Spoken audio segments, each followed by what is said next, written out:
The Gospel of Luke, chapter 16, verses 1 through 18. Jesus told his disciples, "There was a rich man whose manager was accused of wasting his possessions.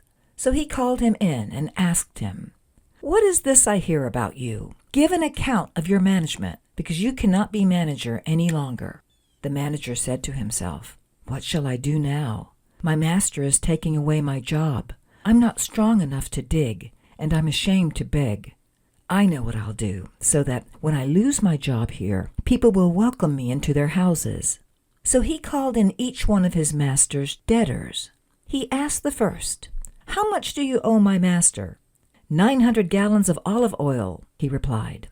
The manager told him, 'Take your bill, sit down quickly, and make it 450. Then he asked the second, 'And how much do you owe?' 1,000 bushels of wheat,' he replied. He told him, 'Take your bill and make it 800. The master commended the dishonest manager because he had acted shrewdly.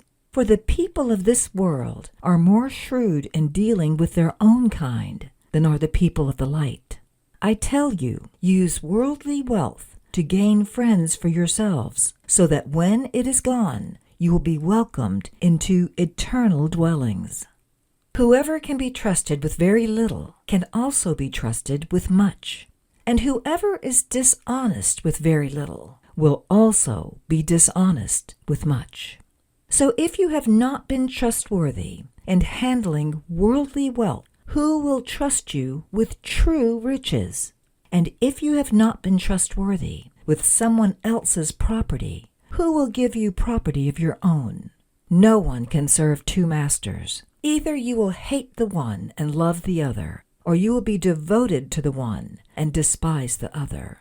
You cannot serve both God and money."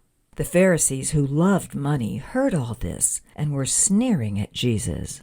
He said to them, "You are the ones who justify yourselves in the eyes of others, but God knows your hearts. What people value highly is detestable in God's sight."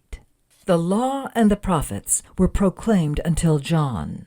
Since that time, the good news of the kingdom of God is being preached, and everyone is forcing their way into it. It is easier for heaven and earth to disappear than for the least stroke of a pen to drop out of the law. Anyone who divorces his wife and marries another woman commits adultery, and the man who marries a divorced woman commits adultery. This has been a reading of the Gospel of Luke, chapter 16, verses 1 through 18.